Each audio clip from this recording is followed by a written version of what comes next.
and a very good evening. You're watching the news at 6 on Rajya Sabha television with me, Frank Pereira. Here are the headlines this evening. Finance Minister Arun Jaitley introduces GST bills for consideration in the Rajya Sabha. All 4 supplementary goods and services tax legislations were passed last week by the Lok Sabha.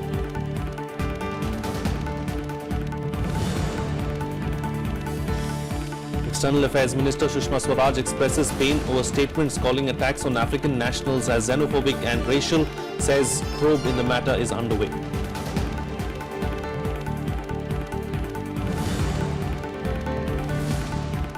Controversy over EVM tampering raised in the upper house. Congress and Samajwadi Party submit 4 notices under Rule 267 seeking suspension of business to take up the issue.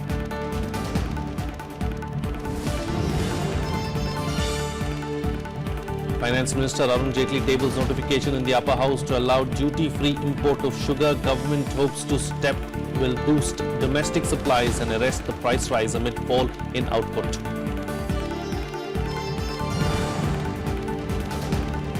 And UN Security Council to hold emergency talks after a deadly chemical attack in Syria. Western nations reject Russia's claims that sarin gas that killed 70 people in Idlib province were released from rebel weapons.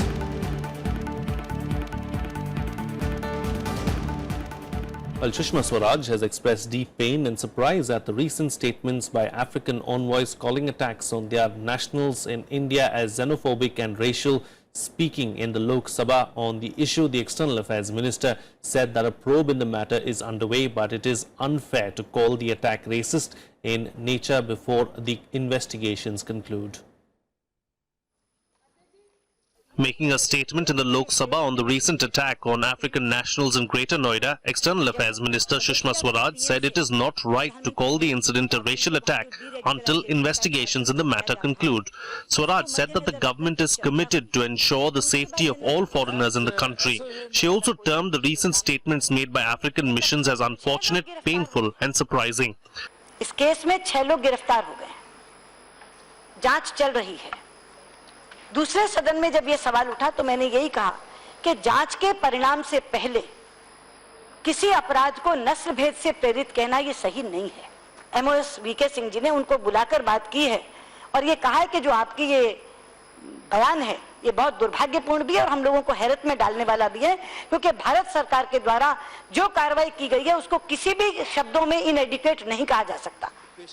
Underlining India's claim over territories of Jammu and Kashmir under Pakistani occupation, Swaraj asserted in the lower house that it would be wrong to think that India will let go of any part of its territory.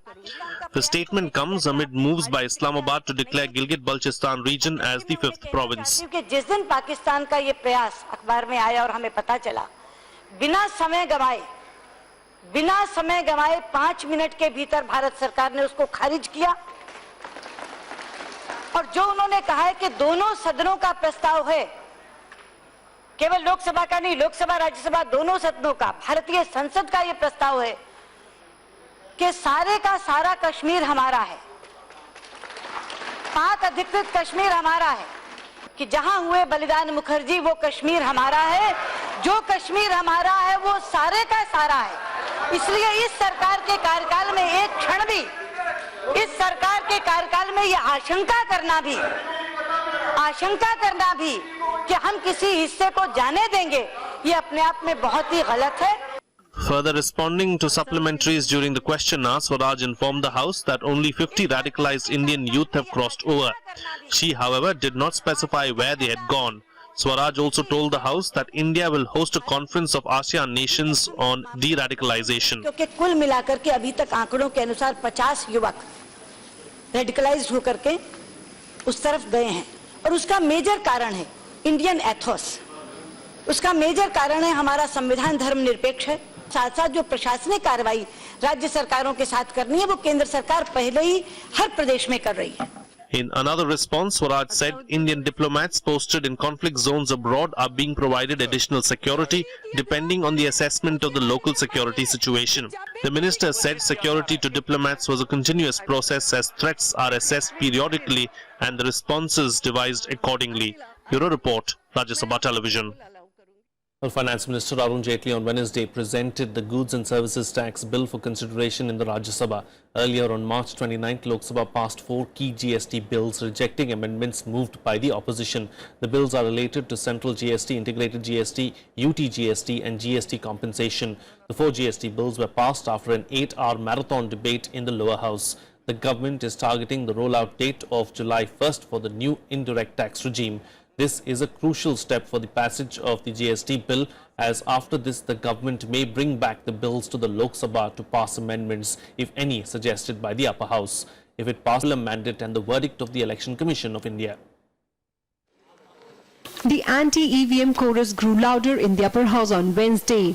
As many as 4 notices under Rule 67 seeking suspension of business to take up the issue were tendered by the Congress and Samajwadi Party. Raising the issue during 0 hour, Congress's Digvijay Singh claimed that EVMs tested ahead of the by-polls in Madhya Pradesh showed the paper trail attached to it generating a receipt for the BJP.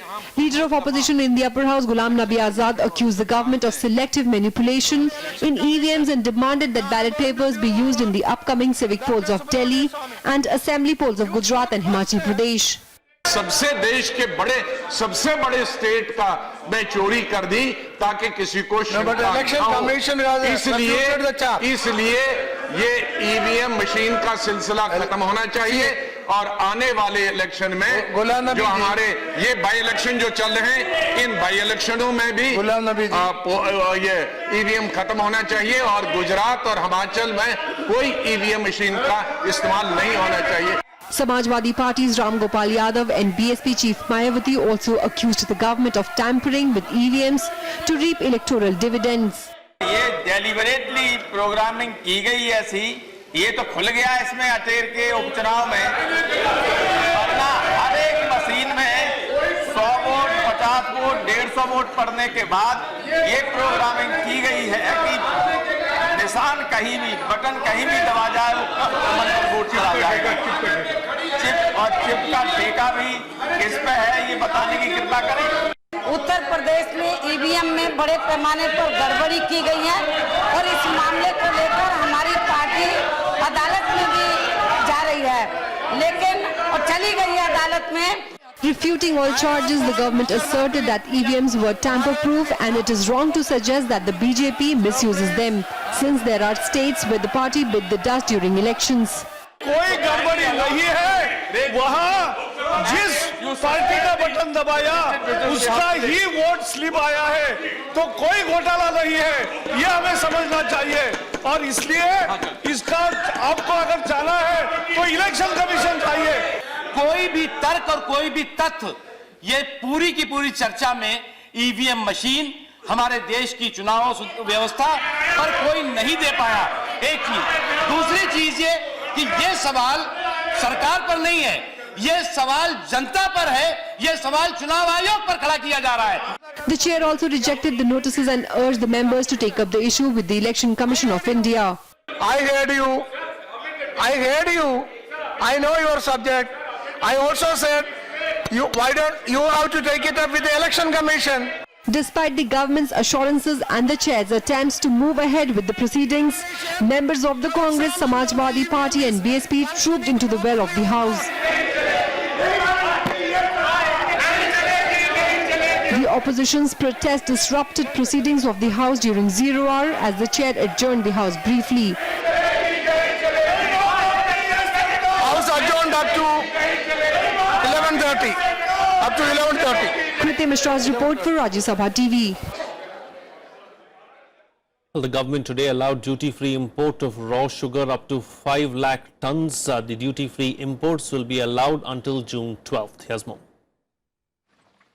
A notification was tabled in the upper house on Wednesday by Finance Minister Arun Jaitley to allow duty-free import of sugar. India levies 40% import tax on sugar, but the government said that the step is being taken to increase domestic supplies and arrest price rise amid fall in output. The duty-free imports will be allowed under the tariff rate quota. I rise to move that the following bills: 1. The Central Goods and Services Tax Bill 2017. 2. The Integrated Goods and Services Tax Bill 2017. 3. The Goods and Services Tax Compensation to the States Bill 2017. And 4, that the Union Territory Goods and Services Tax Bill 2017, as passed by the Lok Sabha, be taken into consideration. India is the world's biggest sugar consumer and consumes around 25 million tons of the commodity every year. It is also the world's second business sugar producer. However, sugar output in the 2016-17 marketing year is likely to fall to 22.5 million tons from 25.1 million tons a year earlier due to drought. Kriti Mishra's report for Rajya Sabha TV. Well, Delhi breathed a sigh of relief as overnight rain brought down temperatures in the city on Wednesday. Delhi witnessed cloudy and sunny patches with light rainfall in some parts that brought respite to the people after a few days of intense heat. The weather department has forecast likelihood of rain, dust storm and thunderstorm due to an active western disturbance across the Delhi and NCR on Wednesday. Most parts of the country, however, witnessed heatwave conditions despite snowfall in hilly regions of Jammu and Kashmir and scattered rainfall across northwest India. The country's highest temperature of 43.2 degrees Celsius was recorded in Madhya Pradesh's Khajuraho. Meanwhile, the Met Department in Uttarakhand has issued a heavy rain alert for the hilly districts over the next 48 hours. An avalanche warning has also been issued for the next 24 hours for slopes of Kupwara, Bandipora and Kargil in Jammu and Kashmir and Lahore and Spiti in Himachal Pradesh. Here's a look at what else is making news across the country and nationwide. 5 people were killed and 22 injured as a bus collided head-on with a tractor in Odisha. The impact of the collision was so powerful that the bus overturned. An investigation is underway to ascertain the cause of the accident.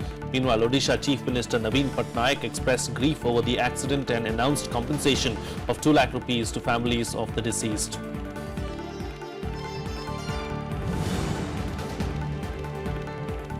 Scrutiny of nominations for the MCD polls is underway. Over 4,200 nominations were filed for the Delhi municipal polls due on April 23rd. Among the major parties, AAP has filed 1,033 nominations, followed by the BJP and the Congress with 565 and 544 respectively. The last date of withdrawal of nomination is the 8th of April. Counting will take place on the 26th of April.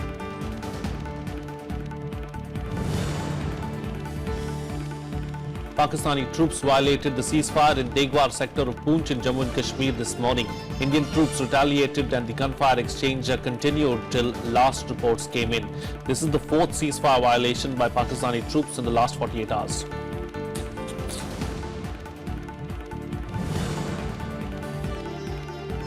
The Supreme Court today referred a plea accusing WhatsApp and Facebook of privacy violation to a 5-judge constitution bench. The Apex Court was hearing the petition filed against the change in WhatsApp privacy policy seeking to share information of users with Facebook.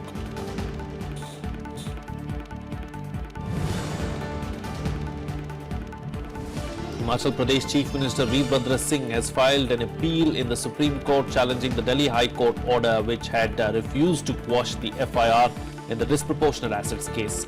The Delhi High Court on Friday said that there is no basis to claim that the FIR is the result of any political vendetta.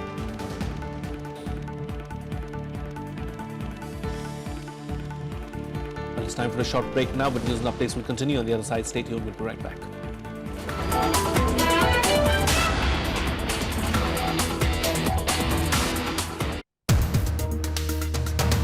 Uninterrupted power supply still remains a far cry. The central government is only a policy-making body. It's the states which have to invest in their power infrastructure.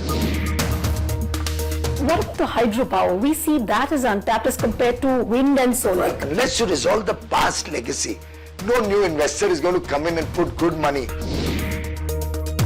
Yogi Adityanath, his anointment is leading to some kind of a social isolation, especially the Muslims. A lot of Muslim women are very happy that there will be peace and security on the streets.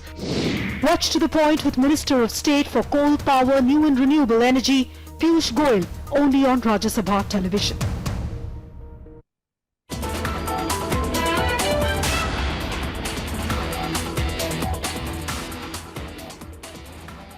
Well, Pakistan has welcomed the US's offer to help de-escalate tensions with India after New Delhi rejected any American role in resolving issues. Pakistan has said that any positive role America plays to bring peace and stability in South Asia can serve the region well. Pakistan's envoy to Washington, Aizaz Ahmad Chowdhury, termed US Ambassador to the UN Nikki Haley's remarks on Indo-Pak relations as positive.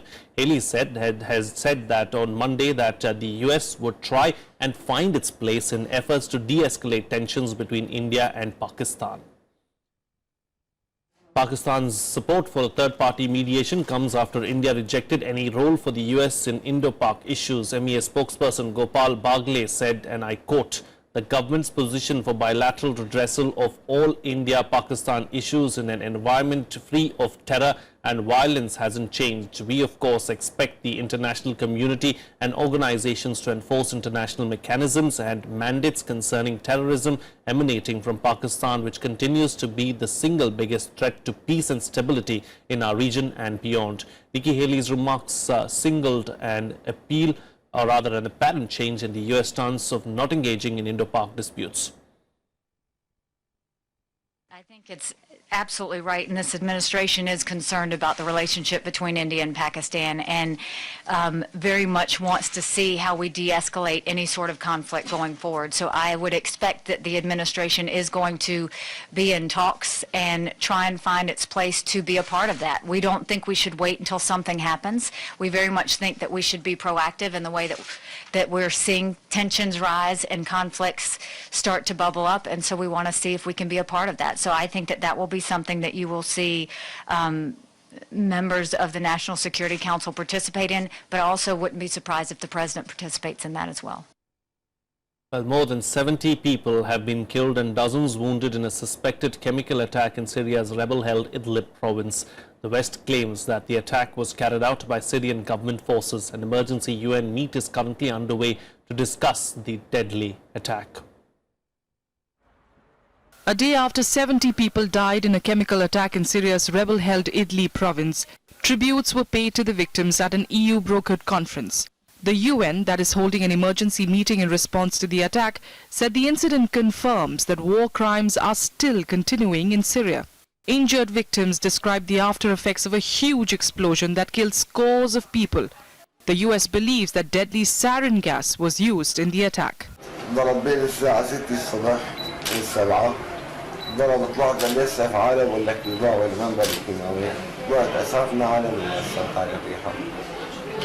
كيف عرفت كيميائي؟ شو يعني صار حالة نفسية The West has rejected Russian claims that the chemicals were released from rebel weapons. The Russian Defense Ministry claimed that a Syrian plane struck a rebel depot producing mines filled with a poisonous substance for use in Iraq. Britain and others, however, claimed that Syrian planes dropped the chemical weapons. We condemn the use of chemical weapons in all circumstances. If proven, this will be further evidence of the barbarism of the Syrian regime. The UK has led international efforts to call to account the Syrian regime and Daesh for the use of chemical weapons, and I would urge the Organisation for the Prohibition of Chemical Weapons to investigate this incident as soon as possible. I'm very clear that there can be no future for Assad in a stable Syria which is representative of all the Syrian people, and I call on all of the parties involved to ensure that we have a transition away from Assad. We cannot allow this suffering to continue. When I saw the images of babies suffocating from a chemical attack in Syria, I was shocked and outraged. There's no excuse whatsoever for the deliberate attack on civilians and on children, especially with cruel and outlawed chemical weapons. I call on the international community to fulfill its obligation from 2013 to fully and finally remove these horrible weapons from Syria. Pope Francis also prayed for the victims and called it an unacceptable massacre of innocent civilians. Inaccettabile strage avvenuta ieri nella provincia dell'Idlib, dove sono state uccise decine di persone inermi. Tuesday's attack struck Khan Sheikhoun, where thousands of refugees are staying. Idlib is one of the last bastions of rebel control in Syria, and it has borne the brunt of numerous aerial strikes despite a supposed ceasefire brokered this year by Russia and Turkey. Bureau Report, Rajya Sabha TV. And here's a roundup of the other international news and global buzz. At least 31 people were killed in suicide attacks in northern Baghdad. According to an Iraqi official, 5 suicide bombers were involved. 3 of them were killed by the police while 2 blew themselves up. No group has claimed responsibility so far, but authorities suspect Islamic State militants.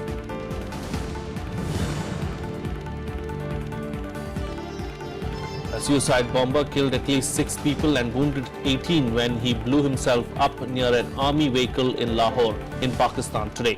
The blast hit a vehicle taking part in the country's census research. The suicide bomber was riding a motorcycle when he detonated the device. Pakistan Taliban has claimed responsibility for the attack.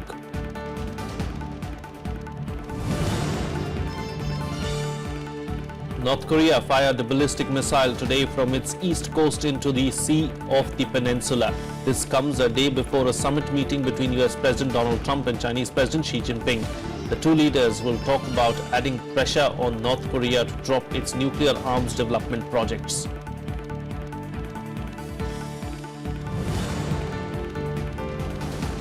Cyclone Debbie continued to wreak havoc across New Zealand, forcing evacuations, triggering floods and landslides. In Auckland, around 10,000 homes were without power, but no deaths have been reported so far. Meanwhile, authorities have warned of more rainfall and a state of emergency has been declared in the country. Temporary water pumps are being set up in many cities as the tail end of the cyclone Debbie approaches.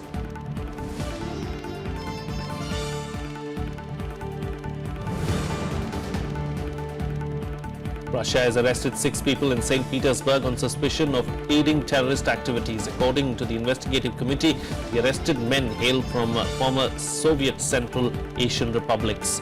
The investigators suspect that they have been recruiting Central Asian men to join the Islamic State group. A suicide bomber on a subway train killed 14 and injured dozens on Monday.